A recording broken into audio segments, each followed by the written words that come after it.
que estoy con Canales y Enya 2. Es el 4, ¿no? Sí, el 4. Y a la primera pregunta que decía, si la sensibilidad de una prueba diagnóstica es 92%, entonces la respuesta correcta ¿cuál era? La D, la 4. Un 92% de los individuos enfermos son negativos. Creo que todo lo hicieron bien.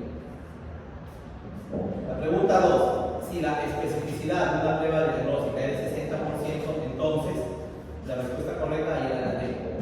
Un 60% de los individuos sanos serán clasificados como negativos a la prueba. Esa es la interpretación de especificidad.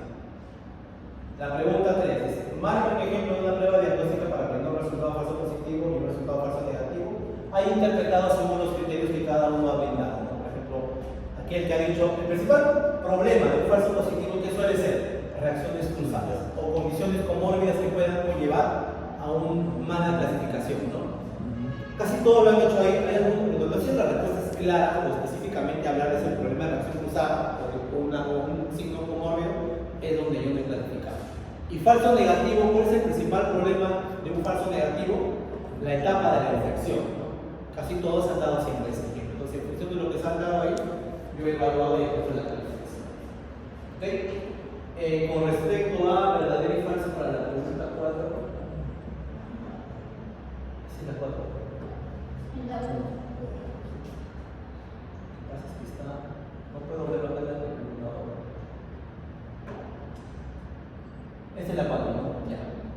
Dice: marque verdadero y falso con respecto a prueba diagnóstica. La sensibilidad de una prueba diagnóstica puede verse disminuida cuando la prevalencia de la enfermedad es baja. Falso. La sensibilidad y la especificidad no se afectan por la prevalencia de la enfermedad.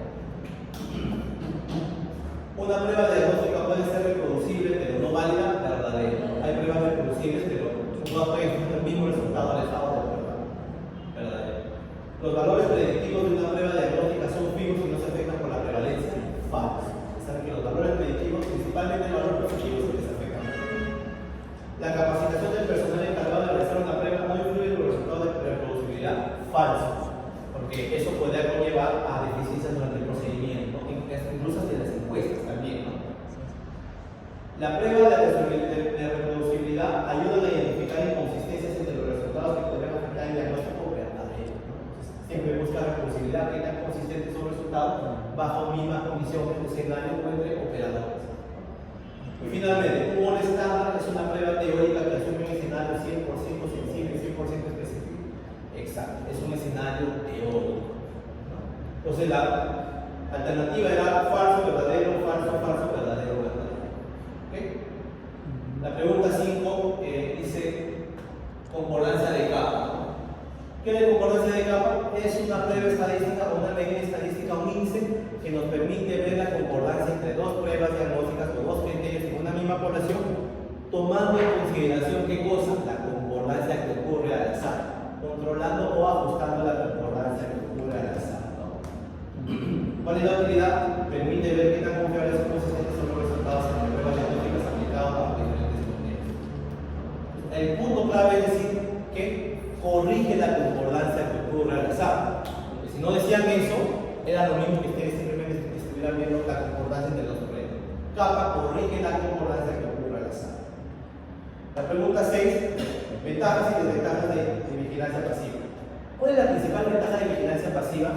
Es que trabaja con marcos muestrales poblacionales, con diseños epidemiológicos precisos, permite hacer inferencia estadística y permite obtener medidas de frecuencia por esas enfermedades y medidas de asociación, ¿no? La desventaja es caro y está reducido a escenarios pequeños, ¿no?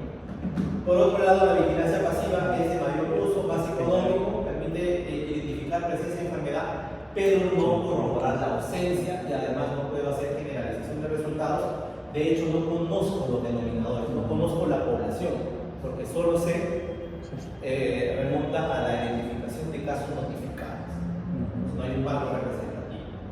Entonces, ahí también va a evaluar en función de sus respuestas. Pregunta 7. Dice con respecto a vigilancia, sistema de vigilancia. Mediante los sistemas de vigilancia pasiva podemos medir prevalencia o incidencia. Falso. Con vigilancia pasiva no podemos evaluar eso.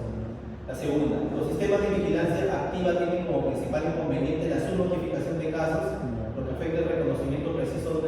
falso, porque en vigilancia activa uno va a buscar, va a identificar una población en riesgo, no.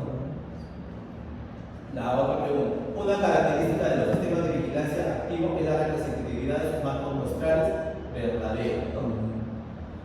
Los sistemas de vigilancia activos suelen ser más comúnmente aplicados que los sistemas de vigilancia pasivos, ya que los primeros son mucho más económicos de implementar. Falso. Los sistemas de vigilancia activos son más caros.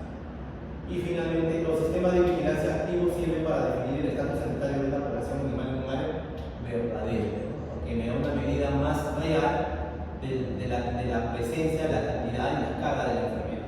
¿Okay? Entonces la combinación ahí era falso, falso, verdadero, falso, verdadero. La siguiente pregunta creo que es la 8. ¿Es la 8? Sí. Ya, describe en breve palabras medidas de asociación. ¿Qué es riesgo relativo? Medida que compara incidencias o acumulado, tasa de incidencia entre expuestos y no expuestos. Se utiliza en estudios longitudinales de cohorte experimental. Razón de prevalencia es una medida que compara la prevalencia o la proporción de enfermedad entre expuestos y no expuestos y se utiliza en estudios transversales. Y odds ratio es una medida de asociación que compara el odds de un desenlace entre expuestos o no expuestos o compara el odds de exposición entre casos y controles en un diseño. Hay un casi todos están bien. Y finalmente la penúltima, que es la 9, dice: un estudio realizado en una zona de Junín evaluó la situación entre la prevalencia de cisticercosis porcina y la presencia o ausencia de letrinas en el hogar, observándose una razón de prevalencias igual a 1.7, 1.78. Marque verdadero o falso. La primera dice: la prevalencia de cisticercosis porcina fue 1.78 veces menor en casas que tienen letrinas en comparación a las casas que tienen letrinas, o sin letrinas. Falso, ¿no? Que no es mayor o menor. La razón de prevalencia simplemente te indica la razón de la proporción, ¿no? La segunda: en casas que tienen letrinas, el riesgo de positividad a cisticercosis porcina fue 1.78 veces comparado a las casas sin letrinas. Por definición, la razón de prevalencia es una medida de riesgo o no. No es una medida de riesgo, la prevalencia solamente medida la asociación. Por lo tanto, es falso. Bien.